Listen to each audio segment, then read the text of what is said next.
അതിനെന്ത് കാരണമുണ്ടായി? നീലകണ്ഠൻ ഹോമം നടത്തുവാൻ ആരംഭിച്ചു. പ്രതിമ ഹോമം നടത്തിക്കൊണ്ടിരിക്കുമ്പോൾ നീലകണ്ഠൻ ആവശ്യപ്പെട്ടു. ജഗന്നാഥവർമ്മ പ്രതിമ എടുത്തുകൊണ്ടുവന്നു. ഒരു കസവ് തുണിയിൽ അത് ഭദ്രമായി പൊതിഞ്ഞു സൂക്ഷിച്ചിരുന്നു. അവിടെ ഇരുന്നവർ കാണുകെ നീലകണ്ഠൻ ശ്രീരാമന്റെ പ്രതിമ കസവ് തുണിയിൽ നിന്നും പുറത്തെടുത്ത് ഹോമകുണ്ഡത്തിന്റെ മുന്നിൽ വെച്ചു. ചില മന്ത്രോച്ചാരണങ്ങൾക്ക് ശേഷം അയാൾ ഹോമകുണ്ഡത്തിൽ ചില പൊടികൾ വിതറി. ആ മുറി മുഴുവൻ സുഗന്ധം നിറഞ്ഞ വെളുത്ത പുക പരന്നു. ആർക്കും പരസ്പരം തിരിച്ചറിയുവാൻ വയ്യാത്ത രീതിയിലായിരുന്നു ആ പുക വ്യാപിച്ചത്. മന്ത്രോച്ചാരണം അപ്പോഴും നടന്നുകൊണ്ടിരിക്കുന്നു. 10 മിനിറ്റ് കഴിഞ്ഞപ്പോൾ പുക അടങ്ങി. പ്രതിമയിൽ നീലകണ്ഠൻ ചില കർമ്മങ്ങൾ നടത്തി. വീണ്ടും അയാൾ ആ പ്രതിമ കസവ് തുണിയിൽ പൊതിഞ്ഞു. ഇനി യാതൊന്നും ഭയപ്പെടാനില്ല. ഈ പ്രതിമ കാരണമാണ് മകളെ നഷ്ടപ്പെട്ടതെങ്കിൽ അവൾ താമസിയാതെ നിങ്ങൾക്ക് വീണ്ടും ലഭിക്കും. അയാൾ പ്രതിമ ജഗന്നാഥവർമ്മയുടെ കയ്യിൽ കൊടുത്തു. അദ്ദേഹം അത് പൂജാമുറിയിലേക്ക് കൊണ്ടുപോയി. ഹോമം അവസാനിച്ചു. മന്ത്രവാദിയും ജഗദീഷും ഒന്നിച്ചാണ് പോയത്. കേരളവർമ്മ കുറേ സമയം കൂടി സംസാരിച്ചിരുന്നു. മകളെ തിരികെ കിട്ടുമെന്നാണല്ലോ അയാൾ പറഞ്ഞത്. പുഷ്പരാജ് വർമ്മയെ ശ്രദ്ധിച്ചുകൊണ്ട് പറഞ്ഞു. കിട്ടാൻ പാടില്ലെന്നില്ല. ഇങ്ങനെയുള്ള ധാരാളം സംഭവങ്ങൾ ഇന്ന് നടക്കുന്നുണ്ടല്ലോ. കേരളവർമ്മ പറഞ്ഞു. വന്നെങ്കിൽ ഭാഗ്യം, ജഗന്നാഥവർമ്മ പറഞ്ഞു. ഭക്ഷണം കഴിഞ്ഞ് കേരളവർമ്മയും യാത്രയായി. ഇനി ഞാൻ പറഞ്ഞതിന്റെ ഫലം പരീക്ഷിക്കാം, പുഷ്പരാജ് ജഗന്നാഥവർമ്മയോട് ആവശ്യപ്പെട്ടു. വർമ്മ പൂജാമുറിയിൽ പോയി തിരികെ എത്തി. അദ്ദേഹത്തിന്റെ കയ്യിൽ കസവ് തുണിയിൽ പൊതിഞ്ഞ ശ്രീരാമ വിഗ്രഹം ഉണ്ടായിരുന്നു. ഹോമം കഴിഞ്ഞ് കുഴപ്പങ്ങൾ നീക്കിയ പ്രതിമ. ഡിറ്റക്റ്റീവ് പുഷ്പരാജ് ആ പൊതി വാങ്ങി അഴിച്ച് പ്രതിമ പുറത്തെടുത്തു. അദ്ദേഹം അത് തിരിച്ചും മറിച്ചും പരിശോധിച്ചു. ഇതിൽ നാം ഇട്ടിരുന്ന അടയാളം കാണുന്നില്ല. പുഷ്പരാജ് പ്രതിമയുടെ അടിഭാഗം വർമ്മയെ കാണിച്ചു. ശരിയാണല്ലോ, അവർ ആ പ്രതിമ മാറ്റിയിരിക്കുന്നു, വർമ്മ അത്ഭുതത്തോടെ പറഞ്ഞു. ജഗദീഷ് നീലകണ്ഠനെ കൊണ്ട് ഹോമം നടത്തി പ്രതിമയുടെ ദോഷം മാറ്റണമെന്ന് അഭിപ്രായപ്പെട്ടപ്പോൾ പുഷ്പരാജ് മറ്റൊരു നിർദ്ദേശം വച്ചിരുന്നു. പ്രതിമ ഒന്ന് മാറുക. അതിനായി അതേ തരത്തിലുള്ള ഒരു പ്രതിമ അവർ ഓടുകൊണ്ട് വാർപ്പിച്ചിരുന്നു. യഥാർത്ഥ പ്രതിമയ്ക്ക് പകരം ഹോമത്തിന് നൽകിയത് ഓട്ടുപ്രതിമയായിരുന്നു. ഇപ്പോൾ ഒരു കാര്യം വ്യക്തമായി, ആ പ്രതിമയ്ക്കുള്ളിൽ എന്തോ രഹസ്യമുണ്ട്, പുഷ്പരാജ് പറഞ്ഞു. രഹസ്യം അല്ലേ? ഞാൻ ഇതാ വരുന്നു. വർമ്മ പൂജാമുറിയിലേക്ക് പോയി. അദ്ദേഹം തിരികെ വന്നത് ഒരു മാലയും കൊണ്ടായിരുന്നു. പഴയ മാതൃകയിൽ പണിതീർത്ത ആ മാലയിൽ ഒരു ഏലസ് ഉണ്ടായിരുന്നു. ഈ മാല ആ പ്രതിമയിൽ കിടന്നതാണ്. ഒരിക്കൽ ഈ ഏലസിലെ ഒരു കല്ല് അടർന്നു പോയി. അത് നന്നാക്കാനായി ഏലസ് തുറന്നു. ഇതിനുള്ളിൽ ഒരു തകിടുണ്ട്. അതിൽ എന്തോ എഴുതിയിട്ടുമുണ്ട്. വർമ്മ മാലയും ഏലസും പുഷ്പരാജിന്റെ കയ്യിൽ കൊടുത്തു. പുഷ്പരാജ് പോക്കറ്റിൽ നിന്നും താക്കോൽ കൂട്ടം കയ്യിലെടുത്ത് അതിൽ നിന്ന് കോർക്ക് സ്ക്രൂ തെരഞ്ഞെടുത്തു. ഏലസിന്റെ ഒരു വശത്തെ മൂടി തുറന്നു. അതിനുശേഷം ഉള്ളിൽ നിന്നും വർമ്മ സൂചിപ്പിച്ച തകിട് പുറത്തെടുത്തു. അല്പം കരിപ്പൊടി വേണം, പുഷ്പരാജ് പറഞ്ഞു. വർമ്മ കൊച്ചമണി തമ്പുരാട്ടിയെ വിളിച്ചു. കൊച്ചമണി, ഇത് കണ്ടോ? നമുക്കിതൊന്ന് വായിക്കാം. കുറച്ച് ചിരട്ടക്കരി പൊടിച്ചുകൊണ്ട് വരൂ. കൊച്ചമണി അകത്തേക്ക് പോയി. അവർ ഒരു കടലാസിൽ വളരെ നേർമയായി കരി പൊടിച്ചു കൊണ്ടുവന്നു. പുഷ്പരാജ് പൊടി തകിടിൽ വിതറി തുടച്ചു. ഇത് തിരിച്ചെഴുതിയിരിക്കുകയാണ്. ഒരു കണ്ണാടി വേണം, അദ്ദേഹം ആവശ്യപ്പെട്ടു. കൊച്ചമണി തമ്പുരാട്ടി കണ്ണാടി കൊണ്ടുവന്നു. പുഷ്പരാജ് ആ തകിട് കണ്ണാടിക്ക് അഭിമുഖമായി പിടിച്ചു. രാമലക്ഷ്മണന്മാരുടെ പ്രതിമയുടെ ഉള്ളിൽ ഒരു രഹസ്യമുണ്ട്. പ്രതിമയുടെ അരക്കെട്ട് തിരിക്കുക. തകിടിലുള്ള എഴുത്തായിരുന്നു ഇത്. അപ്പോൾ പ്രതിമയ്ക്കുള്ളിലാണ് രഹസ്യം, വർമ്മ പറഞ്ഞു. അതെ, അതാണ് പ്രതിമയ്ക്ക് വേണ്ടി ഇതെല്ലാം സംഭവിച്ചത്. ഞാൻ യഥാർത്ഥ പ്രതിമ എടുത്തുകൊണ്ടുവരാം. ജഗന്നാഥവർമ്മ മുറിയിലേക്ക് പോയി. വർമ്മ ചുവന്ന പൊട്ടിൽ പൊതിഞ്ഞ ശ്രീരാമ വിഗ്രഹവുമായി വന്നു. ഡിറ്റക്റ്റീവ് പുഷ്പരാജ് ആ പ്രതിമ പരിശോധിച്ചു നോക്കി. അദ്ദേഹം അതിന്റെ കഴുത്തിൽ പിടിച്ച് തിരിച്ചു. ഒരു പിരിയടപ്പ് പോലെ അത് തുറന്നു. ആ പ്രതിമയുടെ അകം പൊള്ളയായിരുന്നു. അദ്ദേഹം അത് തലകീഴാക്കി പിടിച്ചു. അതിനുള്ളിൽ നിന്ന് ഒരു ചെറിയ കുഴൽ പോലെ ഒന്ന് പുറത്തു വീണു. പുഷ്പരാജ് അതെടുത്ത് നിരീക്ഷിച്ചു. ഒരു ഏലസിന്റെ മാതൃകയിലുള്ള അത് തുറക്കാവുന്ന ഒന്നായിരുന്നു. പുഷ്പരാജ് അത് തുറന്നു. അതിനുള്ളിൽ ഒരു ചെമ്പുതാൾ ഉണ്ടായിരുന്നു. എന്തൊക്കെയോ അതിൽ വരച്ചിരുന്നു. അത് ശ്രദ്ധിച്ച് പരിശോധിച്ചു. ഏതോ ഒരു പ്ലാനിന്റെ വിവരണമാണ് അതിൽ കൊടുത്തിരുന്നത്. ഇങ്ങനെ തുടങ്ങുന്നു: പ്ലാനിൽ പറഞ്ഞിരിക്കുന്ന പ്രകാരം ആദ്യത്തെ വാതിലിൽ കൂടി ഉള്ളിൽ കടക്കുക. 6 അടി താഴ്ചയിലുള്ള വാതിൽ കടന്നാൽ ഒരു ചെറിയ മുറിയിലെത്തും. 8 അടി നീളം, 6 അടി വീതി. അതിനുള്ളിൽ ഒരു പ്രതിമ കാണും. ആ പ്രതിമയുടെ ഇടതു കൈയിൽ ഒരു വില്ലും വലതു കൈയിൽ ഒരു അമ്പും കാണും. കൈകൾ ചലിപ്പിക്കാവുന്നതാണ്. വലതു കൈയിലുള്ള അമ്പ് ഇടതു കൈയിലുള്ള വില്ലിൽ തൊടുത്ത് വില്ലു കുലയ്ക്കുക. അമ്പു ചെന്നു കൊള്ളുന്ന സ്ഥലത്തുള്ള ചുവർ കുഴിക്കുക. അപ്പോൾ ഒരു കൊളുത്ത് കാണാം. ആ കൊളുത്തിൽ പിടിച്ചു വലിച്ചാൽ ഒരു വാതിൽ തുറക്കും. ആ വാതിൽ കൂടി യാത്ര ചെയ്യരുത്. അതിനെതിരായി ഒരു വാതിലുണ്ട്. ആ വാതിലിൽ കൂടി പ്രവേശിക്കണം. 2.5 അടി വീതിയും 6 അടി ഉയരവുമുള്ള ഒരു പാതയാണത്. ആ പാത അവസാനിക്കുന്നത് ചുടുകട്ടകൾ അടുക്കി വെച്ചിരിക്കുന്ന ചുവരിനടുത്താണ്. ആ ചുടുകട്ടകൾ നീക്കിയാൽ ഒരു മുറിയിലെത്തും. ആ മുറിയിൽ നടുഭാഗത്ത് ഒരു ആനയുടെ പ്രതിമയുണ്ട്. അതിന്റെ ഇടതുകൊമ്പിൽ പിടിച്ച് തിരിക്കുക. അപ്പോൾ വലതുവശത്തായി ഒരു വാതിൽ തുറക്കും. യാതൊരു കാരണവശാലും വലതുകൊമ്പിൽ പിടിച്ച് തിരിക്കരുത്. വലതുവശത്തുള്ള വാതിലിൽ കൂടി അകത്ത് കടക്കുമ്പോൾ മുറിയുടെ നടുവിലായി 5 അടി നീളവും 2 അടി വീതിയും 4 അടി പൊക്കവുമുള്ള ഒരു പിത്തളപ്പെട്ടി കാണാം. പെട്ടി തുറക്കാനുള്ള താക്കോൽ ആനയുടെ വായ്ക്കുള്ളിലുണ്ട്. താക്കോൽ എടുത്തു കൊണ്ടുവന്ന് പെട്ടിയുടെ പൂട്ട് തുറന്നാൽ മാത്രമേ പെട്ടി അവിടെ നിന്നും ചലിപ്പിക്കാൻ കഴിയുകയുള്ളൂ. പെട്ടിക്കുള്ളിൽ 5 കോടി രൂപ വില വരുന്ന സ്വർണ്ണ നാണയങ്ങളും ആഭരണങ്ങളുമുണ്ട്. ഈ എഴുത്തിൽ പറയുന്ന സ്ഥലവും മറ്റ് സ്ഥാപനങ്ങളും അടങ്ങുന്ന പ്ലാൻ ലക്ഷ്മണന്റെ വിഗ്രഹത്തിനുള്ളിലുണ്ട്. താക്കോൽ എടുത്തു കൊണ്ടുവന്ന് പെട്ടിയുടെ പൂട്ട് തുറന്നാൽ പ്ലാനും ഈ വിവരണങ്ങളും വെച്ച് നോക്കി നിധിയെടുത്ത് തുല്യമായി വീതിക്കുക.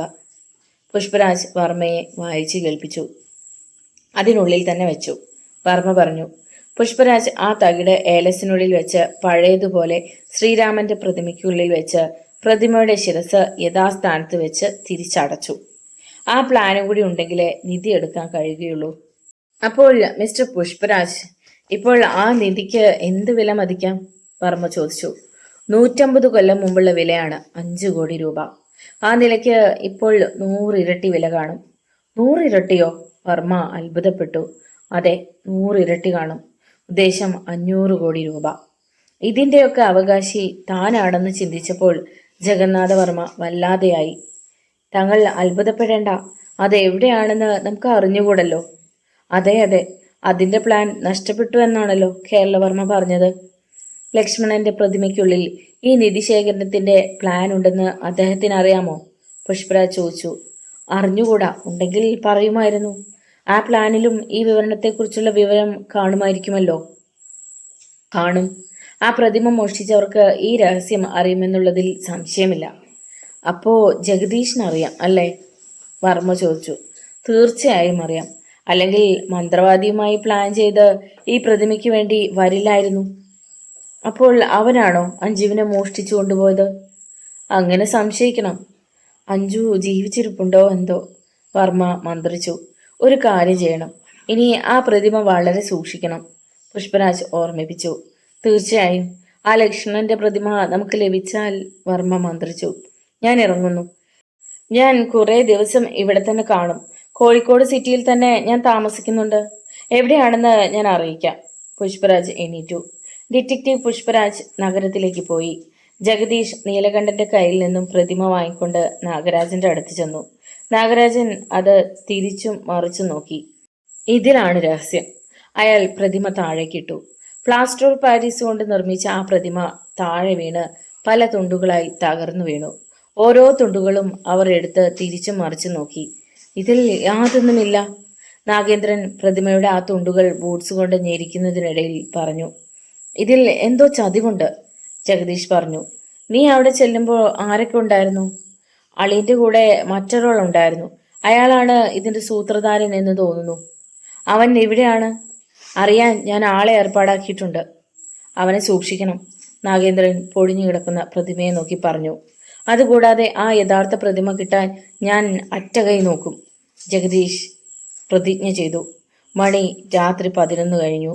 ഡിറ്റക്റ്റീവ് പുഷ്പരാജ് ഹോട്ടലിൽ തന്റെ മുറിയിലിരുന്ന് ഒരു താളിൽ ശ്രീരാമന്റെ പ്രതിമയുടെ ഉള്ളിൽ നിന്ന് കിട്ടിയ ലിഖിതത്തിലുള്ള വിവരണം അനുസരിച്ചുള്ള ഒരു ചിത്രം വരയ്ക്കാനുള്ള ഒരുക്കത്തിലായിരുന്നു. വായിച്ച വിവരങ്ങൾ പാൻസിന്റെ പോക്കറ്റിൽ കിടന്നിരുന്ന ടേപ്പ് റെക്കോർഡറിൽ രേഖപ്പെടുത്തിയിരുന്നു. 2 തവണ അത് വെച്ച് കേട്ട് മനസ്സിൽ തിട്ടപ്പെടുത്തിയ ശേഷം ടേപ്പിലുള്ള ആ വിവരണം അദ്ദേഹം ഇല്ലാതാക്കി. അതിൽ ഒരു സിനിമാ ഗാനം റെക്കോർഡ് ചെയ്തു. ഏതെങ്കിലും കാരണവശാൽ ആ ടേപ്പ് നഷ്ടപ്പെട്ടു പോയാൽ ആപത്താണെന്ന് അദ്ദേഹത്തിന് നിശ്ചയമുണ്ടായിരുന്നു. ആദ്യത്തെ മുറി അദ്ദേഹം വരച്ചു തീർന്നപ്പോൾ വാതിലിൽ ആരോ തട്ടുന്നത് കേട്ടു. പുഷ്പരാജ് സിഗർ ലൈറ്റർ തെളിച്ച് ആ താൾ കത്തിച്ച് വേസ്റ്റ് ബോക്സിൽ ഇട്ടതിന് ശേഷം എണീറ്റു. വാതിൽ തുറന്നു. പെട്ടെന്ന് ഒരു യുവതി ചാടി മുറിക്കകത്ത് കയറി. അവൾ തന്നെ വാതിൽ ചാരി. അവൾ ആകെ ഭയന്നിരുന്നു. എന്തു വേണം? അദ്ദേഹം ചോദിച്ചു. സാർ, എന്നെ രക്ഷിക്കണം. അവൾ കീണു. നിനക്കെന്തു പറ്റി? ഈ സമയം വാതിലിൽ ഇടപെടാതെ തട്ടുന്ന ശബ്ദം കേട്ടു തുടങ്ങി. നീ ആ ബാത്റൂമിൽ നിന്നുകൊള്ളൂ, അദ്ദേഹം അവളോട് പറഞ്ഞ ശേഷം വാതിൽ തുറന്നു. അജാനുബാഹുക്കളും ഗുണ്ടകളെന്ന് തോന്നിക്കുന്നവരുമായ രണ്ടുപേർ അനുവാദത്തിന് കാത്തു നിൽക്കാതെ അകത്തു കടന്നു. ഇവിടെ വന്ന പെണ്ണെവിടെ? അവർ ചോദിച്ചു. നിങ്ങൾ ആരാണ്? അതൊന്നും പറയാൻ സമയമില്ല. അവൾ എന്തിയെ? ഇരിക്ക്, എല്ലാത്തിനും സമാധാനമുണ്ടാക്കാം. പുഷ്പരാജ് സാവകാശം വാതിൽ ചാരിക്കൊണ്ട് പറഞ്ഞു. നിങ്ങൾ എന്തിനാ വാതിൽ ചാരിയത്? അത് പോട്ടെ, ആ പെണ്ണിനെ വിട്ടു തന്നിട്ട് വാതിൽ അടച്ചോളൂ. അവർ ധൃതി കാട്ടി. അവൾ വരുന്നില്ലെന്ന് പറഞ്ഞു. ആഹാ, അങ്ങനെയാണോ? ഒരു കാര്യം ചെയ്യ്, ഞങ്ങളുടെ ആവശ്യം കഴിഞ്ഞ് തരാം. അതിലൊരാൾ നേരെ കുളിമുറിയുടെ അടുത്തേക്ക് നടന്നു. അയാൾ വാതിൽ തള്ളി തുറന്ന് ആ പെൺകുട്ടിയെ പിടിച്ചു വലിച്ചു കൊണ്ടുവന്നു. രക്ഷിക്കണേ, അവൾ നിലവിളിച്ചു. നീ വാ, രക്ഷിക്കാം. അയാൾ അവളെ വലിച്ചു. വിടടാ അവളെ. പുഷ്പരാജ് അവനെ കടന്നു പിടിച്ച് ചുമരിലേക്ക് വലിച്ചെറിഞ്ഞു. ഉടൻ രണ്ടാമത്തെ ആൾ അദ്ദേഹത്തെ കടന്നു പിടിച്ചു. അവർ തമ്മിൽ കടുത്ത മത്സരമായി. പുഷ്പരാജ് മുകളിലേക്ക് ഉയർന്ന് രണ്ടുപേരുടെയും മാറിൽ ആഞ്ഞു തൊഴിച്ചു. അതിലൊരാൾ വാതിൽ പെട്ടെന്ന് തുറന്ന് പുറത്തേക്ക് ഓടിക്കളഞ്ഞു. അയാളുടെ പിന്നാലെ രണ്ടാമത്തെ ആളും അപ്രത്യക്ഷനായി. പുഷ്പരാജ് വാതിലടച്ച് തഴുതിട്ടു. നീ ആരാ? അദ്ദേഹം അവളോട് ചോദിച്ചു. സർ, ഞാൻ വലിയൊരു അപകടത്തിൽ നിന്ന് രക്ഷപ്പെട്ടു വരികയാണ്, അവൾ സമാധാനത്തോടെ പറഞ്ഞു. എന്തുണ്ടായി? ഞാനും എൻ്റെ അച്ഛനും കൂടി ഇന്ന് വൈകുന്നേരം ഇവിടെ വന്നിറങ്ങി. എവിടുന്നാണ് വന്നത്? കോട്ടയത്ത് നിന്നാണ്. പറയൂ. അച്ഛനെന്ന് പറഞ്ഞ എൻ്റെ വളർത്തച്ഛനാണ്. വളർത്തച്ഛനോ? അതെ. അപ്പോ എൻ്റെ അച്ഛനും അമ്മയും? അതൊരു കഥയാണ് സർ. എനിക്ക് ആരുമില്ല. എന്നെ കടപ്പുറത്ത് നിന്ന് കിട്ടിയതാണെന്നാണ് അച്ഛൻ പറഞ്ഞത്. അതെങ്ങനെ? ഒരു ദിവസം രാത്രി അച്ഛന് ഞാൻ പറയാമല്ലോ, അച്ഛൻ ഒരു കള്ളക്കടത്തുകാരനായിരുന്നു.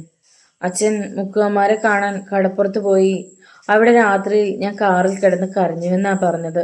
അച്ഛൻ്റെ കയ്യിൽ 5 സ്വർണ്ണ ബിസ്ക്കറ്റുകൾ ഉണ്ടായിരുന്നു. ഞാൻ കരഞ്ഞപ്പോൾ അച്ഛൻ കാറിനുള്ളിൽ നിന്നും എന്നെ എടുത്തുകൊണ്ട് നടന്നു. അപ്പോൾ അവിടെ വന്ന പോലീസുകാരിൽ നിന്ന് രക്ഷപ്പെടാൻ വേണ്ടിയാണ് അങ്ങനെ ചെയ്തത്. അവിടെ നിന്നും കാറിൽ എന്നെ കോട്ടയത്ത് കൊണ്ടുപോന്നു. വളർത്തച്ഛന് കുട്ടികളില്ലായിരുന്നു. അതുകൊണ്ട് എന്നെ വളരെ കാര്യമായി വളർത്തി. പക്ഷേ കള്ളക്കടത്തിന് പോകുമ്പോൾ എന്നെ കൂടി കൊണ്ടുപോകും. ഒരു രക്ഷയ്ക്കായിട്ടാണ് എന്നെ കൂട്ടിന് കൊണ്ടുപോകുന്നത്. ഇന്ന് രാത്രി അച്ഛനെ എതിർ ഗ്രൂപ്പുകാർ ബലമായി പിടിച്ചുകൊണ്ടുപോയി. ഞാൻ രക്ഷപ്പെട്ടു വന്ന് ഈ ഹോട്ടലിലുള്ള മുറിയിൽ കയറി. ഇവിടെയാണ് ഞങ്ങൾ താമസിക്കാറുള്ളത്. ഇവിടെയും അവർ വന്നിരിക്കുന്നു, അവൾ വിശദീകരിച്ചു. നിന്റെ പേരെന്താണ്? പുഷ്പരാജ് ചോദിച്ചു. അഞ്ജു, അവൾ പറഞ്ഞു. അഞ്ജു? അഞ്ജു? ഒരു മിന്നൽ പിണർ ഡിറ്റക്റ്റീവ് പുഷ്പരാജിന്റെ മസ്തിഷ്കത്തിൽ കൂടി കടന്നുപോയി. അഞ്ജു? അന്ന് കടപ്പുറത്ത് വെച്ച് നഷ്ടപ്പെട്ട ആ പെൺകുട്ടിയാണോ തൻ്റെ മുന്നിൽ ഇരിക്കുന്നത്? ഇത് അവളാണെങ്കിൽ ജഗന്നാഥവർമ്മ ഭാഗ്യവാനാണ്. വളരെ വൈകിയാണെങ്കിലും അദ്ദേഹത്തിന് തൻ്റെ മകളെ കണ്ടുകിട്ടിയിരിക്കുന്നു. അവൾ പറഞ്ഞ വിശദീകരണം വെച്ച് നോക്കുമ്പോൾ അതേ അഞ്ജു തന്നെ ആയിരിക്കണം ഇതെന്ന് തോന്നുന്നു. അവളെ കാണാതായതും കടപ്പുറത്ത് വെച്ചാണല്ലോ. വർമ്മയെ സംബന്ധിച്ചിടത്തോളം കടപ്പുറത്ത് തൻ്റെ മകളെ കൊണ്ടുവന്നതായിട്ട് അറിവില്ല. എങ്കിലും അജ്ഞാതനായ ഒരാൾ പ്രതിമ കൊണ്ടുവന്നാൽ കുട്ടിയെ തിരിച്ചു കൊടുക്കാമെന്ന് വാക്കു കൊടുത്തിരുന്നു. ആ നിലയ്ക്ക് അഞ്ജുവിനെയും കടപ്പുറത്ത് കൊണ്ടുവന്നിരിക്കും.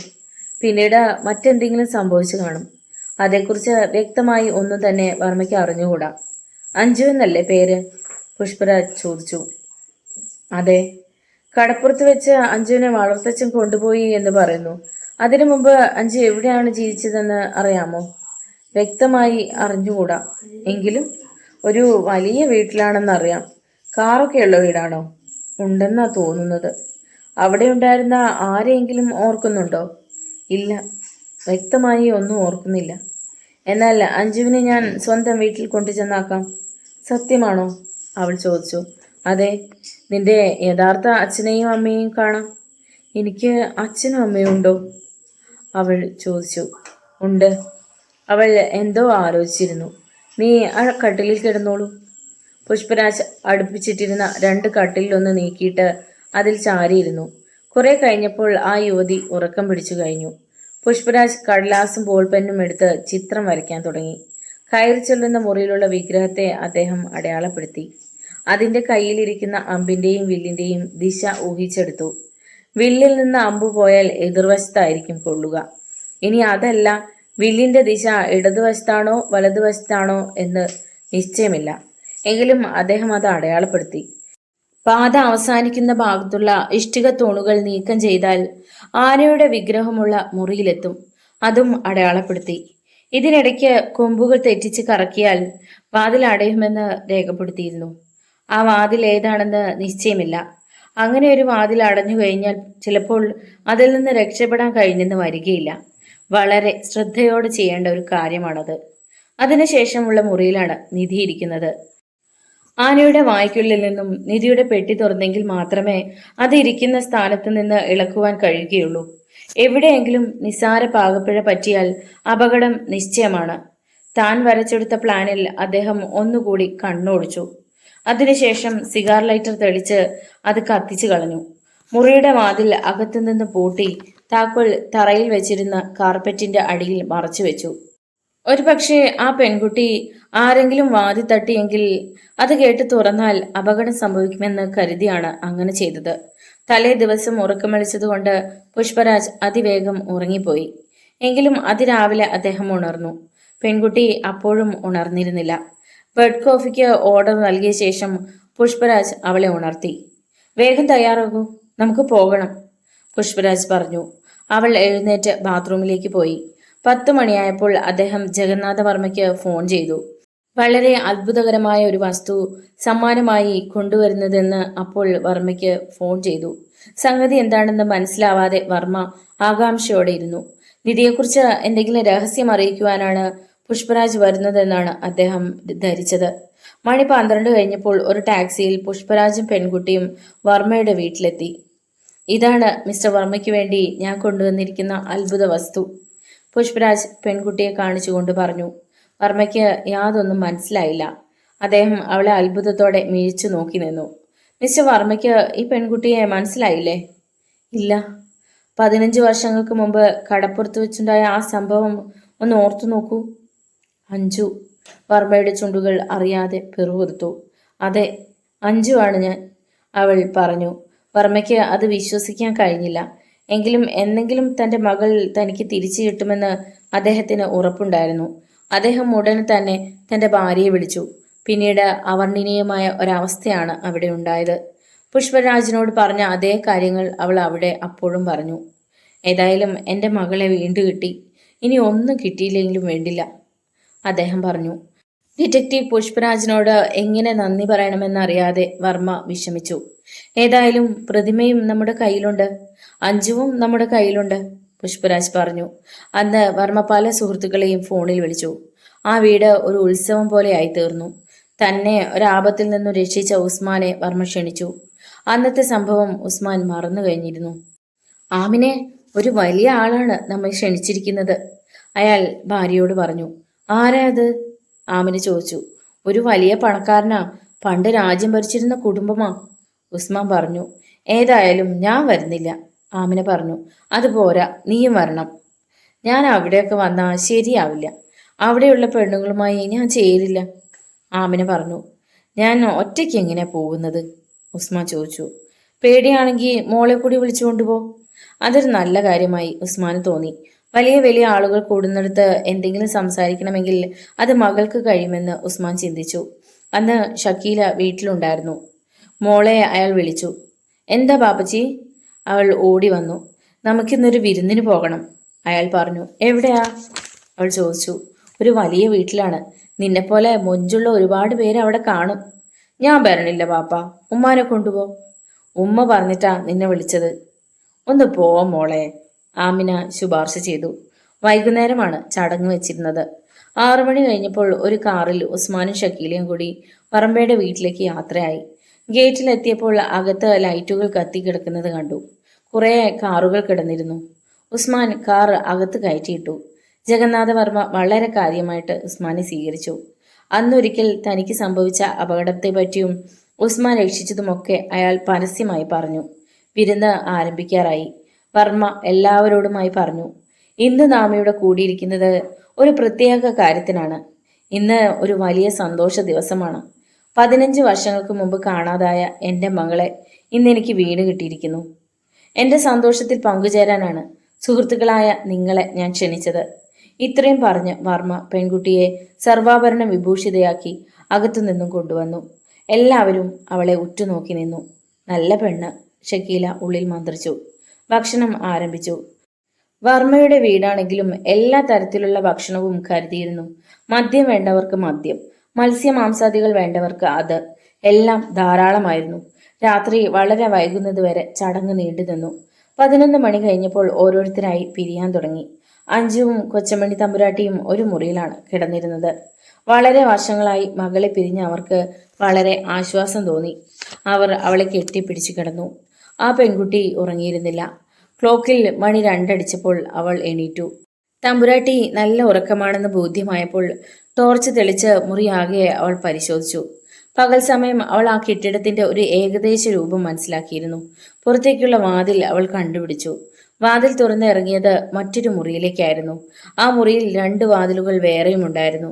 അവ എങ്ങോട്ടാണെന്ന് അവൾക്ക് നിശ്ചയമുണ്ടായിരുന്നില്ല. പൂജാമുറിയായിരുന്നു അവളുടെ ലക്ഷ്യം. പല മുറികൾ താണ്ടിയാണ് കിടക്കമുറി പറ്റിയതെന്ന് അവൾക്കറിയാം. പക്ഷേ പൂജാമുറി എവിടെയാണെന്ന് യാതൊരു നിശ്ചയവുമില്ല. ഇനിയും സമയമുണ്ടല്ലോ എന്ന് കരുതി അവൾ കിടക്കമുറിയിലെത്തി. രാവിലെ തന്നെ ആ വീട് ഉണർന്നു കഴിഞ്ഞു. അന്നു പകലും അഞ്ജുവിനെ കാണാൻ പലരും വന്നു പോയിരുന്നു.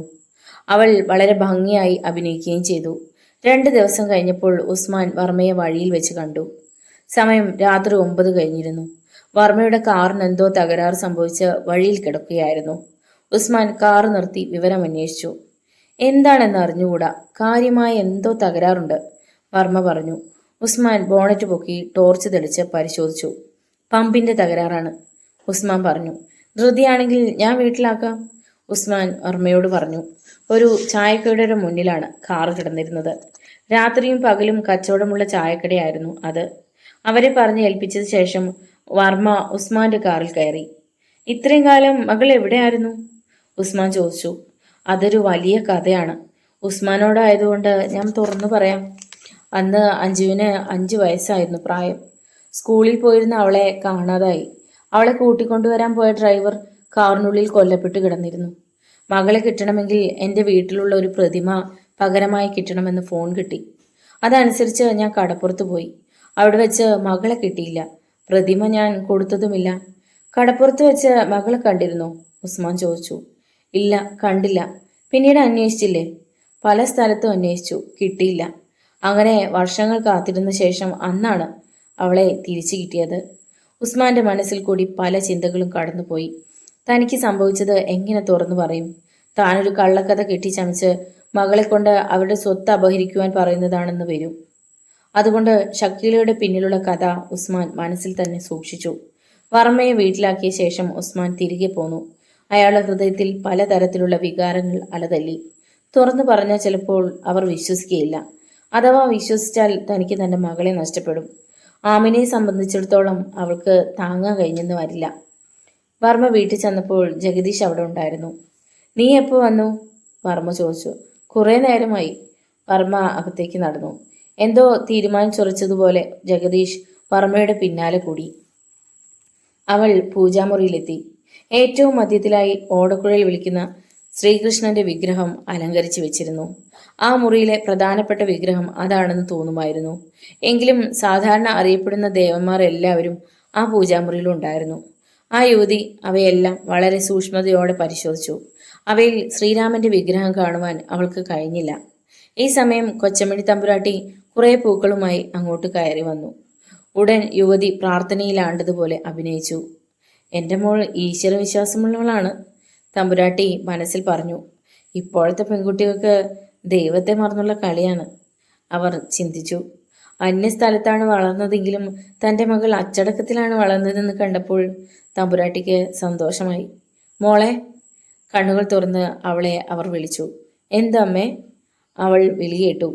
അവർ ചന്ദനം യുവതിയുടെ നെറ്റിയിൽ പുരട്ടി. മോൾ ഏതു ക്ലാസ് വരെ പഠിച്ചു, അവർ തിരക്കി. 10ാം തരം വരെ. ഇവിടെ ആയിരുന്നെങ്കിൽ മോളിപ്പോൾ കോളേജിലായനെ. അല്ലെങ്കിൽ എന്തിനാ പഠിക്കുന്നത്? അവർ ആശ്വസിച്ചു. ഉദ്ദേശിച്ച കാര്യം നടക്കാതെ വന്നപ്പോൾ അഞ്ജു ആ മുറിയിൽ നിന്ന് പുറത്തു വന്നു. അന്നു രാത്രിയും അവൾ കൊച്ചമണിയോടത്താണ് കിടന്നത്. മണി ക്ലോക്കിൽ 2 അടിച്ചു. അഞ്ജു എണീറ്റു. അവൾ മുറി തുറന്ന് പുറത്തു വന്ന ശേഷം സ്വീകരണ മുറിയിലേക്ക് നടന്നു. പുറത്തേക്കുള്ള വാതിലിനടുത്ത് അവൾ പോയി കാതോർത്തു നിന്നു. വാതിലിൽ ആരോ 3 തവണ തട്ടി. അവൾ വാതിൽ തുറന്നു. എന്താ, കിട്ടിയോ? ഇരുളിൽ നിന്നിരുന്ന ആൾ ചോദിച്ചു. ഇല്ല. നല്ലതുപോലെ നോക്കിയോ? ഉവ്. ഒരു കാര്യം ചെയ്യൂ. ഈ മരുന്ന് ആ സ്ത്രീയെയും പിന്നെ വർമ്മയെയും മണപ്പിക്ക്. അത് കഴിഞ്ഞ് തെരച്ചിൽ നടത്തണം. അധിക നാൾ ഇവിടെ കഴിഞ്ഞാൽ കള്ളി വെളിച്ചത്താകും. ആഗതൻ മുന്നറിയിപ്പ് നൽകി. അതെനിക്കറിയാം. അവൾ ഒരു ചെറിയ കുപ്പി വാങ്ങിക്കൊണ്ട് പറഞ്ഞു. അമാന്തിക്കരുത്. ഇനി കൊല്ലേണ്ടി വന്നാൽ കൊല്ലാനും മടിക്കരുത്. പറഞ്ഞു തരണോ? 2 ദിവസം കൂടി തരുന്നു. പുറത്ത് പരുക്കൻ സ്വയം ഉയർന്നു. ഞാൻ അങ്ങേയറ്റം ശ്രമിക്കും. അവൾ ഉറപ്പു നൽകി. പിന്നെ ഒരു കാര്യം, വർമ്മയുടെ മോളാകാമെന്ന് കരുതി ഇവിടെ അങ്ങ് കഴിഞ്ഞാൽ നിന്റെ രഹസ്യം മുഴുവനും വെളിച്ചത്താകും. ഞാൻ ശ്രമിക്കാം. പുറത്ത് കാൽപ്പെരുമാറ്റം അകന്നുപോയി. അഞ്ജു തിരികെ കിടക്കമുറിയിൽ വന്നു. അവൾക്ക് ഉറക്കം വന്നില്ല. 2 ദിവസമായെങ്കിലും തന്നെ ഒരു രാജകുമാരിയെ പോലെയാണ് വീട്ടിലുള്ളവരും അതിഥികളും കരുതുന്നത്. കോടിക്കണക്കിനുള്ള സ്വത്തുക്കളാണ് ഈ വീട്ടിലുള്ളത്. അതിൻ്റെ ഏക അവകാശിയുടെ സ്ഥാനത്താണ് താൻ ഇരിക്കുന്നതെന്ന് അവൾക്ക് മനസ്സിലായി. രജനി എന്നു പേരുള്ള ഒരു കാബറെ നർത്തകിയാണ് താനെന്ന് ആർക്കും അറിഞ്ഞുകൂടാ. മാത്രമല്ല, കാബറെ നർത്തകികൾ സമൂഹത്തിൽ പ്രത്യക്ഷപ്പെടാറില്ലാത്തതുകൊണ്ട് തന്നെ ഒരിക്കലും തിരിച്ചറിയില്ല. ഈ വീട്ടിൽ നിന്ന് വർഷങ്ങൾക്ക് മുമ്പ് ഒരു പെൺകുട്ടി നഷ്ടപ്പെട്ടിട്ടുണ്ട്. അവളുടെ പേര് അഞ്ജുവെന്നാണ്. വളരെ ശൈശവാവസ്ഥയിലാണ് അവൾ നഷ്ടപ്പെട്ടത്. അതുകൊണ്ട് തൻ്റെ രൂപത്തെപ്പറ്റി ചഞ്ചലപ്പെടേണ്ട കാര്യവുമില്ല. താനും വളരെ ചെറുപ്പത്തിൽ വീട്ടിൽ നിന്നും അകറ്റപ്പെട്ടതാണ്. 13ാമത്തെ വയസ്സിൽ അവളെ ഒരാൾ വീട്ടിൽ നിന്നും വേലയ്ക്ക് കൂട്ടിക്കൊണ്ടുവന്നതാണ്.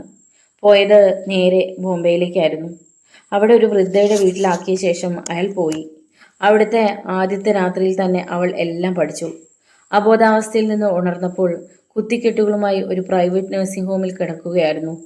പിന്നെ അങ്ങോട്ട് എത്രയെത്ര പകലുകൾ, എത്രയെത്ര രാത്രികൾ. മറ്റൊരാളുടെ ഭാര്യയായി തീർന്ന അമ്മയെപ്പറ്റി അവൾ മറന്നു കഴിഞ്ഞിരുന്നു. പിന്നെ അങ്ങോട്ടൊരു വാശിയായിരുന്നു. അതിനിടയ്ക്ക് നൃത്തം പഠിച്ചു. അതിനു കഴിഞ്ഞത് ഒരു ഡാൻസ് അധ്യാപകന്റെ കൂട്ടുകെട്ടുകൊണ്ടായിരുന്നു. അയാളുടെ കൂടെ ബോംബെയിൽ നിന്ന് ഒളിച്ചോടി.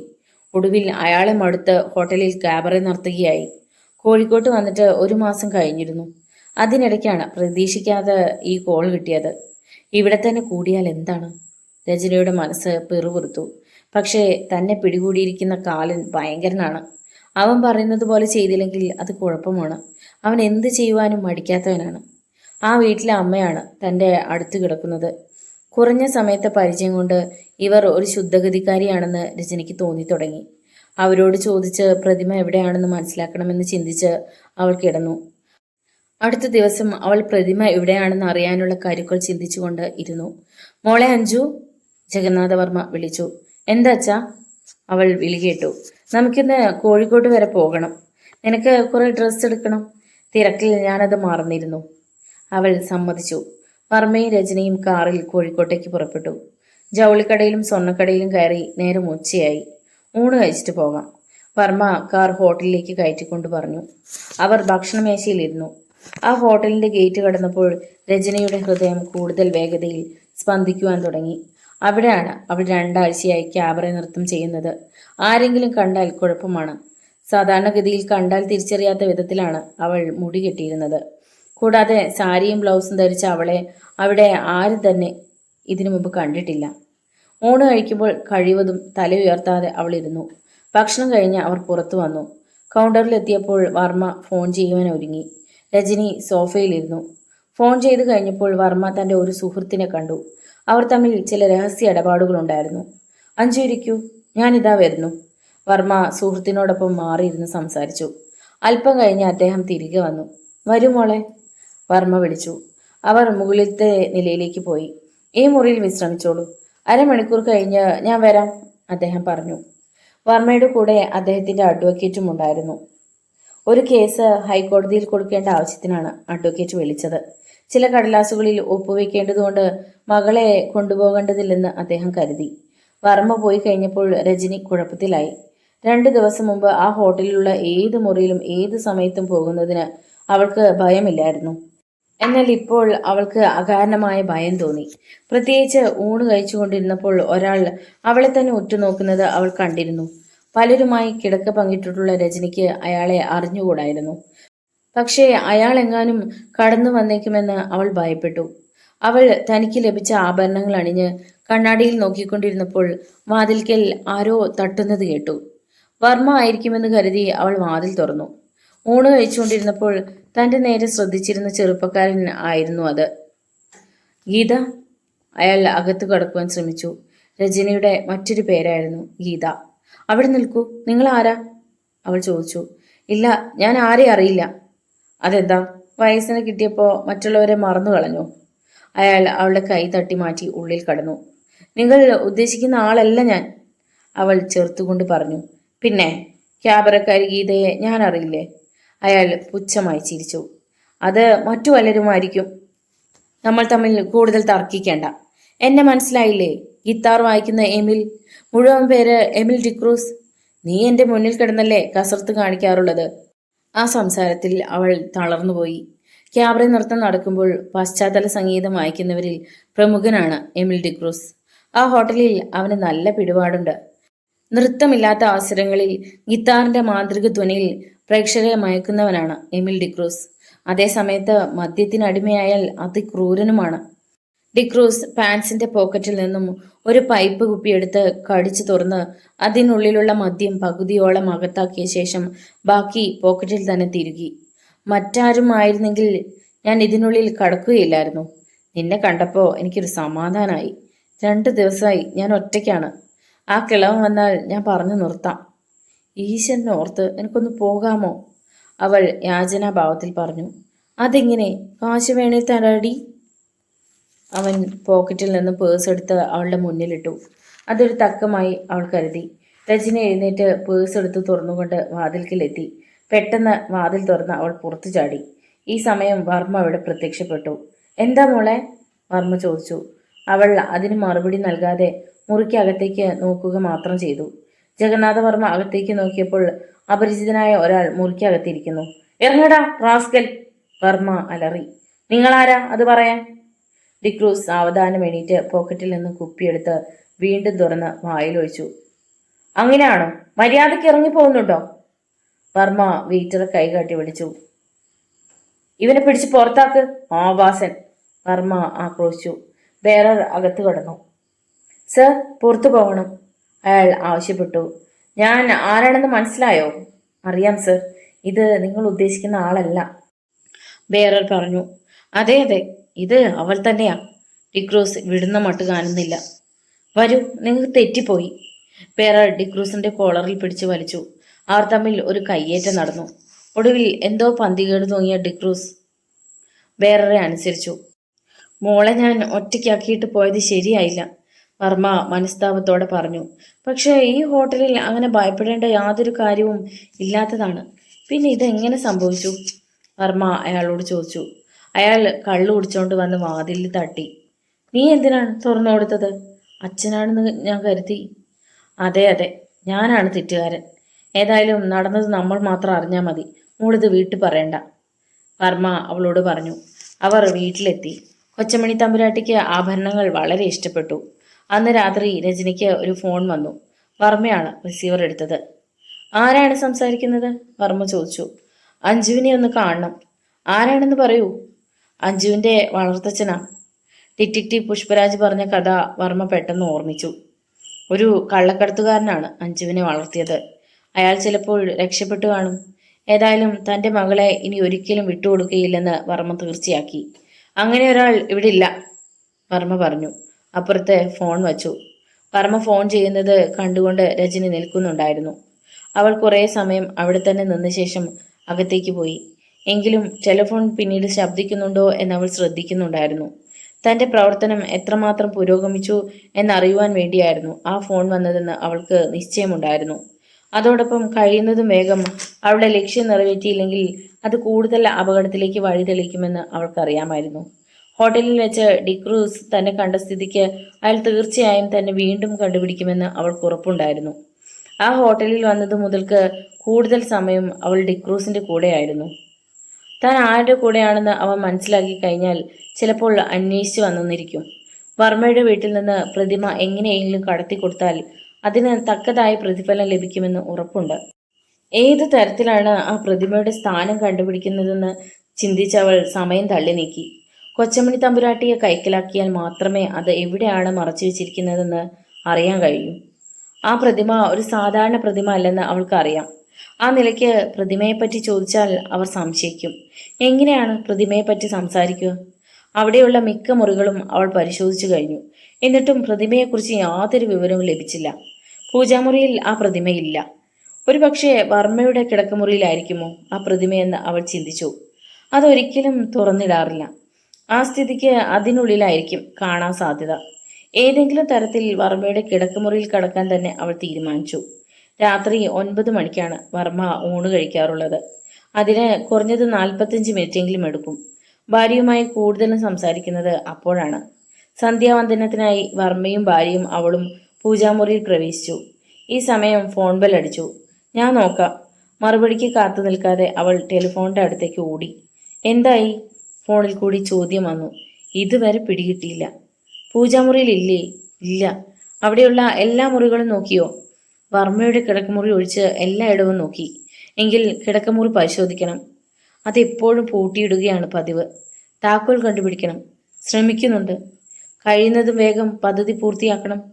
ഞാൻ കഴിവത് നോക്കുന്നുണ്ട്. ഫോൺ വെച്ച ശേഷം അവൾ വീണ്ടും പൂജാമുറിയിൽ വന്നു. ആരാണ് ഫോണിൽ സംസാരിച്ചതെന്ന് വർമ്മ ചോദിച്ചു. എൻ്റെ വളർത്തച്ഛനാണ്. നീ എന്തു പറഞ്ഞു? ഇനി മേലിൽ വിളിക്കരുതെന്ന് പറഞ്ഞു. ഒരു കാര്യം ചെയ്യൂ. നിന്നെ ഇത്രയും നാൾ വളർത്തിയതിന് അയാൾക്ക് എന്തെങ്കിലും കൊടുത്തേക്കാം, വർമ്മ പറഞ്ഞു. ഇനി വിളിക്കുമ്പോൾ ഞാൻ പറയാം. രാത്രി ഭക്ഷണം കഴിഞ്ഞപ്പോൾ വാതിലിൽ ആരോ തട്ടുന്നത് പോലെ രജനി കേട്ടു. അവൾ അപ്പോൾ വർമ്മയുടെ കിടക്കമുറിയുടെ വാതിൽക്കൽ നിൽക്കുകയായിരുന്നു. പുറത്തുനിന്നാണ് വാതിൽ തട്ടുന്നതെന്ന് അവൾക്ക് മനസ്സിലായി. വാതിൽ തുറന്നപ്പോൾ ഇരുളിൽ ആരോ നിൽക്കുന്നത് പോലെ അവൾക്ക് തോന്നി. പ്രതിമ കിട്ടിയോ? അയാൾ ചോദിച്ചു. ഇല്ല, അവൾ പറഞ്ഞു. ഒരു കാര്യം ചെയ്യാം. നിന്നെ ബലം പ്രയോഗിച്ച് കടത്തിക്കൊണ്ടുപോകുന്നതായി ഒരു നാടകം നടത്താം. ഞങ്ങൾ 2-3 പേർ വന്നിട്ടുണ്ട്. അതിൽ ചിലപ്പോൾ അയാൾ വീണേക്കും. പുറത്തുനിന്ന് 3 പേർ അകത്തു കടന്നു. രജനി ഭയങ്കരമായി നിലവിളിച്ചു. ശബ്ദം കേട്ട് വർമ്മ പുറത്തിറങ്ങി വന്നു. മുഖംമൂടി ധരിച്ചു വന്ന 3 പേർ അഞ്ജുവിനെ കടന്നു പിടിച്ചിരിക്കുന്നതാണ് വർമ്മ കണ്ടത്.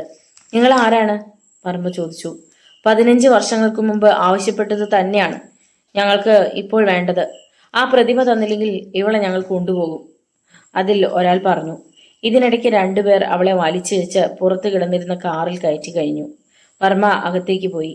അല്പം കഴിഞ്ഞ് അദ്ദേഹം ശ്രീരാമന്റെ പ്രതിമയുമായി പുറത്തേക്ക് വന്നു. ഇതാ പ്രതിമ, വർമ്മ അയാളുടെ കയ്യിൽ കൊടുത്തു. മുഖംമൂടി വെച്ച അയാൾ ആ പ്രതിമ നോക്കിയ ശേഷം രജനിയെ വിട്ടുകൊടുക്കുവാൻ പുറത്തു നിന്നവരോട് പറഞ്ഞു. ഇന്ന് നിന്നെ ഞങ്ങൾ കൊണ്ടുപോകുന്നില്ല.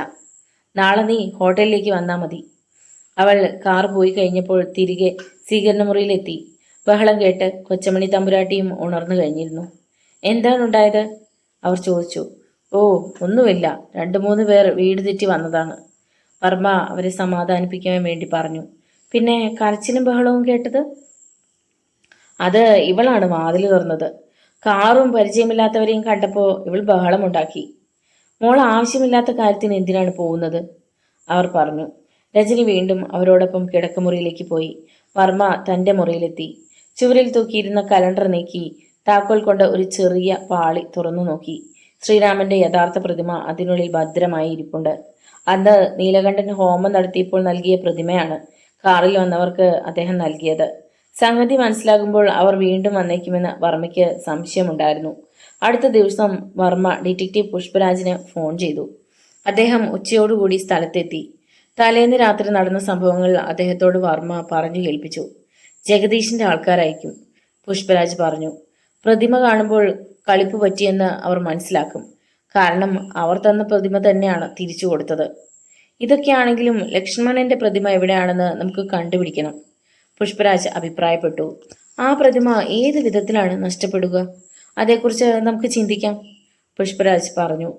കൊട്ടാരം കാര്യദർശിയായിരുന്ന വിക്രമൻ നായർക്കാണ് ഇതിനെക്കുറിച്ചുള്ള രഹസ്യം അറിയാമായിരുന്നത്.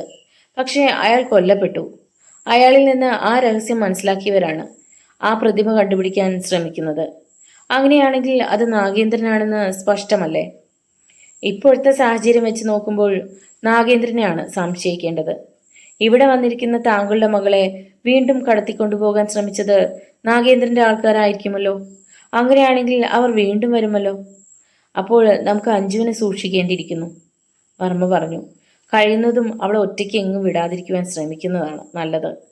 ഇന്നലെ രാത്രി ഞാൻ ആ പ്രതിമ കൊടുത്തില്ലെങ്കിൽ അവളെ അവർ കൊണ്ടുപോകുമായിരുന്നു. ഒരു കാര്യം ചെയ്യാം, ഇന്നു മുതൽ ഇവിടെ പോലീസ് കാവൽ ഏർപ്പെടുത്തുന്നത് നല്ലതാണ്. ആരെയെങ്കിലും ഒരാളെ പിടിക്കുവാൻ കഴിഞ്ഞാൽ അതുവഴി എല്ലാ രഹസ്യങ്ങളും നമുക്ക് കണ്ടുപിടിക്കാൻ കഴിയും. അതിനുമുമ്പ് ഞാൻ താങ്കളുടെ അനുജനായ കേരളവർമ്മയെ കണ്ട് ഒന്ന് സംസാരിക്കുന്നുണ്ട്. ലക്ഷ്മണന്റെ പ്രതിമ നഷ്ടപ്പെട്ടത് അദ്ദേഹത്തിൽ നിന്നാണല്ലോ. അന്ന് വൈകുന്നേരം പുഷ്പരാജ് കേരളവർമ്മയുടെ വീട്ടിലെത്തി. പഴയ പ്രതാപങ്ങളോടെ തന്നെയാണ് കേരളവർമ്മ കഴിഞ്ഞുകൂടുന്നത്. ഉദ്ദേശം 6.5 അടിയോളം ഉയരമുള്ള അദ്ദേഹം മെയ്വഴക്കം സിദ്ധിച്ച ആളാണെന്ന് ഒറ്റ നോട്ടത്തിൽ അറിയാം. കാഴ്ചയിൽ തന്നെ ആരും ബഹുമാനിച്ചു പോകുന്ന പ്രകൃതമാണ്. വിശാലമായ നെറ്റിത്തടം, രോമങ്ങൾ തഴച്ചു വളർന്നിരിക്കുന്ന പുരികങ്ങൾ, മാറിൽ സമൃദ്ധമായ രോമങ്ങൾ. ഇത്രയുമുള്ള കേരളവർമ്മയുടെ കണ്ണുകൾ ആജ്ഞാശക്തി തോന്നിപ്പിക്കുന്നവയാണ്. പുഷ്പരാജ് പരിചയപ്പെടുത്തി. ഇരിക്കൂ, കേരളവർമ്മ പറഞ്ഞു. പുഷ്പരാജ് ഒരു സോഫയിലിരുന്നു. ഞാൻ താങ്കളെക്കുറിച്ച് ധാരാളം കേട്ടിട്ടുണ്ട്. ഞാൻ വന്നത് നിങ്ങളുടെ കുടുംബപരമായ ചില കാര്യങ്ങൾ ചോദിച്ചറിയുവാനാണ്. ബുദ്ധിമുട്ടില്ലെങ്കിൽ മാത്രമേ ഞാൻ ചോദിക്കുകയുള്ളൂ. അതിനെന്താ, ചോദിച്ചോളൂ. വർമ്മ പുഷ്പരാജിന് അഭിമുഖമായിട്ടിരുന്നു. നിങ്ങളുടെ കുടുംബം ഭാഗം വെച്ചപ്പോൾ ക്ഷേത്ര സ്വത്തുക്കളും ഭാഗം വെച്ചതായി അറിയാൻ കഴിഞ്ഞു. ശരിയാണ്. ഞാൻ ഉദ്ദേശിച്ചത് നേരെ അങ്ങ് പറയാമല്ലോ. എന്താണ്? 2 പ്രതിമകളെ കുറിച്ചുള്ളതാണ്. ഓ, മനസ്സിലായി. രാമലക്ഷ്മണന്മാരുടെ പ്രതിമ അല്ലേ? അതെ, അതുതന്നെ. ലക്ഷ്മണന്റെ പ്രതിമ എൻ്റെ കയ്യിലാണ് ഉണ്ടായിരുന്നത്. അത് നഷ്ടപ്പെട്ടു. ആ പ്രതിമയെ സംബന്ധിച്ച് എന്തെങ്കിലും രഹസ്യം ഉണ്ടായിരുന്നോ? ഉണ്ടായിരുന്നതായിട്ടാണ് പിന്നീട് അറിയാൻ കഴിഞ്ഞത്. പ്രതിമ നഷ്ടപ്പെട്ടതിന് ശേഷമാണോ? അതെ, അല്ലെങ്കിൽ ഞാനത് സൂക്ഷിക്കുമായിരുന്നല്ലോ. എന്താണ് ആ രഹസ്യം? ഒരു നിധിയെ സംബന്ധിച്ചുള്ള രഹസ്യമായിരുന്നു. അതെങ്ങനെ പ്രതിമയ്ക്കുള്ളിലായി? ഞാനിതൊക്കെ ഊഹിച്ച് പറയുന്നതാണ്. ഇതേക്കുറിച്ച് ആകെ അറിവുള്ള ആൾ കൊട്ടാരം കാര്യദർശി വിക്രമൻ നായരായിരുന്നു. അയാൾ കൊല്ലപ്പെടുകയും ചെയ്തു. അയാളെ കൊന്നത് ആരാണെന്ന് ഊഹമുണ്ടോ? അറിഞ്ഞുകൂടാ. പിന്നെ എങ്ങനെയാണ് ഇത്തരത്തിലൊരു രഹസ്യമുണ്ടെന്ന് മനസ്സിലാക്കിയത്? വിക്രമൻ നായർ മരിച്ചപ്പോൾ ഇങ്ങനെ ഒരു ശ്രുതി പരന്നു. അതോടൊപ്പം പ്രതിമ കാണാതെ പോവുകയും ചെയ്തു. പ്രതിമ നഷ്ടപ്പെട്ടപ്പോൾ സംശയത്തിന്റെ ബലം വർദ്ധിച്ചു. മിസ്റ്റർ വർമ്മയുടെ ചിന്താഗതിയിൽ നിധിയുടെ രഹസ്യം 2 പ്രതിമകളായിട്ട് എങ്ങനെ വയ്ക്കാനാണ് സാധ്യത? സത്യം പറയാമല്ലോ, ഞാൻ ഇതേക്കുറിച്ച് യാതൊന്നും ചിന്തിച്ചിട്ടില്ല. ജ്യേഷ്ഠന്റെ പ്രതിമ അവിടെ ഉണ്ടല്ലോ, അത് പരിശോധിച്ചാൽ വല്ല തുമ്പും കിട്ടിയേക്കും. അത് പറയാനാണ് ഞാൻ വന്നത്. ഈയിടെ നിങ്ങളുടെ ജ്യേഷ്ഠന് ഒരു അബദ്ധം പറ്റി. എന്താണ്? അദ്ദേഹത്തിന്റെ അളിയൻ ജഗദീഷിനെ അറിയുമല്ലോ. അറിയാം. അയാൾ ആ പ്രതിമ കൈവശപ്പെടുത്തുവാൻ വേണ്ടി ഒരു പദ്ധതി തയ്യാറാക്കുകയും അതിൽ ഏറെക്കുറെ വിജയിക്കുകയും ചെയ്തുവെന്നാണ് അറിയുന്നത്. അതെങ്ങനെ? വർമ്മ പഴയതിലും താല്പര്യം പ്രകടിപ്പിച്ചു. ജഗദീഷ് ഒരു മന്ത്രവാദിയെയും കൂട്ടിക്കൊണ്ടുവന്ന് ഒരു പൂജ നടത്തി. ആ പൂജ അദ്ദേഹത്തിന്റെ കാണാതെ പോയ മകളെ കണ്ടുകിട്ടുന്നതിനു വേണ്ടിയായിരുന്നു. പൂജ നടന്നുകൊണ്ടിരിക്കുന്ന സമയത്ത് ശ്രീരാമന്റെ പ്രതിമ ആവശ്യപ്പെട്ടു. അദ്ദേഹം ആ പ്രതിമ നൽകി. പക്ഷെ പൂജ കഴിഞ്ഞ് തിരികെ ലഭിച്ചത് മറ്റൊരു പ്രതിമയായിരുന്നു. ഇന്നലെ രാത്രി ആരോ ചിലർ വന്ന് ആ പ്രതിമയും കൊണ്ടുപോയി. ഇതൊക്കെയാണെങ്കിലും അന്ന് നടന്ന പൂജ കാരണം മകളെ തിരിച്ചു കിട്ടി. യഥാർത്ഥ പ്രതിമ നഷ്ടപ്പെട്ടെന്നാണോ പറയുന്നത്? കേരളവർമ്മ ചോദിച്ചു. യഥാർത്ഥ പ്രതിമയും പോയി, പകരം ലഭിച്ച പ്രതിമയും പോയി. ആരാണ് ഇതിന്റെ പിന്നിൽ പ്രവർത്തിച്ചതെന്ന് നിങ്ങൾക്ക് വല്ല ഊഹവുമുണ്ടോ? വർമ്മ ചോദിച്ചു. ആ പൂജാരിയോടൊപ്പം ജഗദീഷ് ഉണ്ടായിരുന്നു. ജഗദീഷും നാഗേന്ദ്രനും കൂടിയാണ് ഇങ്ങനെ ചെയ്തതെന്ന് വർമ്മ കരുതുന്നു. അപ്പോൾ ആ പ്രതിമ വീണ്ടും നഷ്ടപ്പെട്ടു? വർമ്മ ചോദിച്ചു. താങ്കളുടെ കയ്യിലിരുന്ന പ്രതിമ ലഭിച്ചിരുന്നെങ്കിൽ അത് വെച്ച് നിധിയെക്കുറിച്ചുള്ള ഏകദേശ രൂപം കിട്ടുമായിരുന്നു, പുഷ്പരാജ് അഭിപ്രായപ്പെട്ടു. അപ്പോൾ പ്രതിമ ജഗദീഷ് അപഹരിച്ചതാവാനാണ് സാധ്യത. കേരളവർമ്മ ആലോചനയിലാണ്ടു. പക്ഷേ ജ്യേഷ്ഠന് പ്രതിമയെക്കുറിച്ച് എന്തോ ചില രഹസ്യങ്ങൾ അറിയാമെന്ന് ഞാൻ കണ്ടുപിടിച്ചു. അതെന്താണ്? ആ നിധി ഇരിക്കുന്ന സ്ഥലത്തെക്കുറിച്ച് ചില വിവരങ്ങൾ അദ്ദേഹം എന്നോട് പറയുകയുണ്ടായി. എന്ത് നിധിയെക്കുറിച്ച്? ജ്യേഷ്ഠൻ അറിഞ്ഞിട്ടുണ്ടോ? വർമ്മ പെട്ടെന്ന് ചോദിച്ചു. ഭൂഗർഭ ഭാഗത്തുള്ള ചില അറകളെക്കുറിച്ച് അദ്ദേഹം സംസാരിച്ചതായി പുഷ്പരാജ് പറഞ്ഞു. എവിടെയാണത്? കേരളവർമ്മ ചോദിച്ചു. അത് ആരെങ്കിലും തുറന്നു പറയുമോ? അപ്പോൾ ജ്യേഷ്ഠന് നിധിയെക്കുറിച്ച് ചില വിവരങ്ങൾ അറിയാം അല്ലേ? അങ്ങനെ വേണം കരുതാൻ. ആ പ്രതിമ നഷ്ടപ്പെട്ട സ്ഥിതിക്കോ? പ്രതിമ നഷ്ടപ്പെട്ടെങ്കിലും അതിലെ രഹസ്യം അദ്ദേഹം അറിഞ്ഞിട്ടുണ്ടാവണം. അങ്ങനെയാണെങ്കിൽ ലക്ഷ്മണന്റെ പ്രതിമ കൂടി കിട്ടിയാൽ നിധി അദ്ദേഹത്തിന് തന്നെയല്ലേ? അതല്ല, നിങ്ങൾക്ക് രണ്ടുപേർക്കും കൂടി അവകാശപ്പെട്ടതല്ലേ ആ നിധി. ഇനിയിപ്പോ അതൊന്നും പറഞ്ഞിട്ട് കാര്യമില്ലല്ലോ. സംസാരം അവിടെ വെച്ച് നിർത്തുവാൻ പുഷ്പരാജ് തീരുമാനിച്ചു. കൂടുതൽ വിവരങ്ങൾ കിട്ടാൻ വർമ്മയോട് ചോദിച്ചിട്ട് ഫലമില്ലെന്ന് കരുതി. പുഷ്പരാജ് കേരളവർമ്മയുടെ വീട്ടിൽ നിന്നും യാത്ര തിരിക്കുമ്പോൾ സമയം വളരെ വൈകിയിരുന്നു. വർമ്മയുടെ വീട്ടിൽ നിന്നും പ്രധാന റോഡിലെത്താൻ ഇടുങ്ങിയ ഒരു വഴിയിൽ കൂടി യാത്ര ചെയ്യണം. ചില സ്ഥലങ്ങളിൽ കൂടി മാത്രമേ 2 വാഹനങ്ങൾക്ക് പോകാൻ തക്ക വീതിയുള്ളൂ. മണി രാത്രി 10 കഴിഞ്ഞിരുന്നു. ആൾതാമസമില്ലാത്ത സ്ഥലമാണ്. പറങ്കിമാവുകൾ പടർന്നു പന്തലിച്ച് ആ പ്രദേശം മുഴുവൻ ഇരുട്ട് പരത്തിയിരുന്നു. പുഷ്പരാജ് മോട്ടോർ സൈക്കിൾ സ്റ്റാർട്ട് ചെയ്ത് മുന്നോട്ട് നീങ്ങി. റോഡ് അവിടെവിടെ പൊളിഞ്ഞിരുന്നതിനാൽ വളരെ വേഗത്തിൽ യാത്ര ചെയ്യുവാൻ കഴിഞ്ഞില്ല. അടുത്തെങ്ങും വീടുകളില്ല. കുഴികളിൽ ചാടിയും പൊന്തിയും മോട്ടോർ സൈക്കിൾ പതുക്കെ മുന്നോട്ട് നീങ്ങിക്കൊണ്ടിരുന്നു. ഈ സമയം മുന്നിൽ നിന്ന് 2 ലൈറ്റുകളുടെ പ്രകാശം വേഗതയിൽ പാഞ്ഞു വരുന്നത് കണ്ടു. സൈഡ് കൊടുത്തിട്ടില്ലെങ്കിൽ ആ കാർ മോട്ടോർ സൈക്കിളിൽ ഇടിക്കും, തീർച്ച. പുഷ്പരാജ് മോട്ടോർ സൈക്കിൾ റോഡിന്റെ ഒരു വശത്തേക്ക് മാറ്റി നിർത്തി. കാർ അദ്ദേഹത്തിന്റെ അടുത്തായി വന്നു നിന്നു. അതിൽ നിന്ന് 3 പേർ ചാടി ഇറങ്ങി വന്നു. ഇവൻ തന്നെയാണ്, അവരിൽ ഒരാൾ പറഞ്ഞു. പെട്ടെന്ന് ഒരാൾ പുഷ്പരാജിന്റെ മേൽ ചാടി വീണു. പൊരിഞ്ഞൊരു പോരാട്ടം അവിടെ വെച്ച് നടന്നു. കാറിന്റെ ലൈറ്റ് പ്രകാശിച്ച് തന്നെ ഇരുന്നു. ആ വെളിച്ചത്തിൽ ഹോട്ടലിൽ വെച്ച് തന്നെ എതിരിട്ട ആളുകളാണെന്ന് അദ്ദേഹത്തിന് മനസ്സിലായി. വർമ്മയുടെ മകളെ ഓടിച്ചു കൊണ്ടുവന്നത് അവരായിരുന്നു. അരമണിക്കൂർ സമയത്തെ പോരാട്ടത്തിന് ശേഷം 3 പേരും പരാജയപ്പെട്ടു. പുഷ്പരാജ് അവരെ 3 പേരെയും കാറിനകത്തിട്ടു. അതിനുശേഷം അദ്ദേഹം മോട്ടോർ സൈക്കിൾ ഓടിച്ച് നഗരത്തിൽ എത്തിച്ചേരുകയും ചെയ്തു. ഹോട്ടലിൽ വെച്ച് തന്നെ എതിരിട്ട അവർ അവിടെ എങ്ങനെ വന്നുവെന്ന് അദ്ദേഹത്തിന് മനസ്സിലായില്ല. അന്ന് അഞ്ചു പറഞ്ഞത് അവർ 2 പേരും തന്നെ ആക്രമിക്കാൻ വന്നു എന്നാണ്. നഗരത്തിലെ തെമ്മാടികൾ അവിടെ എത്താനുള്ള സാധ്യത കാണുന്നില്ല. ആരോ ഇതിന്റെ പിന്നിൽ പ്രവർത്തിക്കുന്നുണ്ടെന്ന് തീർച്ചയാണ്. ആ ഒരു സംഭവത്തോടു കൂടി പുഷ്പരാജിന്റെ ചിന്ത മറ്റൊരു വഴിയിലേക്ക് തിരിഞ്ഞു. അവൾ പറഞ്ഞതൊക്കെ സത്യമാണോ? അദ്ദേഹം ആലോചിച്ചു നോക്കി. ഹോട്ടലിൽ അവളോടൊപ്പം അവളുടെ വളർത്തച്ഛനും താമസിക്കാറുണ്ടെന്നാണ് അവൾ പറഞ്ഞത്. അത് ശരിയാണോ എന്ന് അന്വേഷിക്കുവാൻ അദ്ദേഹം തീർച്ചയാക്കി. പുഷ്പരാജ് ഹോട്ടൽ മുറിയിൽ ഇരിക്കുമ്പോൾ വാതിലിൽ ആരോ തട്ടി. അദ്ദേഹം കരുതലോടെ വാതിൽ തുറന്നു. അത് എമിൽ ഡിക്രൂസ് ആയിരുന്നു. നിങ്ങളെ കാണുവാൻ വേണ്ടിയാണ് ഞാൻ വന്നത്, എമിൽ പറഞ്ഞു. നിങ്ങൾ ആരാണ്? പുഷ്പരാജ് ചോദിച്ചു. ഞാൻ ഈ ഹോട്ടലിൽ ഗിറ്റാർ വായിക്കുന്ന ആളാണ്. പേര് എമിൽ ഡിക്രൂസ്. കഴിഞ്ഞ ദിവസം ഇവിടെ ഒരു സംഭവം നടന്നു. നോവലിന്റെ തുടർന്നുള്ള ഭാഗങ്ങൾ കേൾക്കാൻ ചാനൽ സബ്സ്ക്രൈബ് ചെയ്യുക. നിങ്ങളുടെ വിലയേറിയ അഭിപ്രായങ്ങളും നിർദ്ദേശങ്ങളും കമന്റ് ബോക്സിൽ അറിയിക്കുക. വീഡിയോ ഇഷ്ടമായാൽ ഒന്ന് ലൈക്ക് ചെയ്ത് മറ്റു സുഹൃത്തുക്കൾ കൂടി ഷെയർ ചെയ്ത് നൽകുക. ബാക്കി ഭാഗങ്ങളുമായി നാളെ കാണാം. നന്ദി.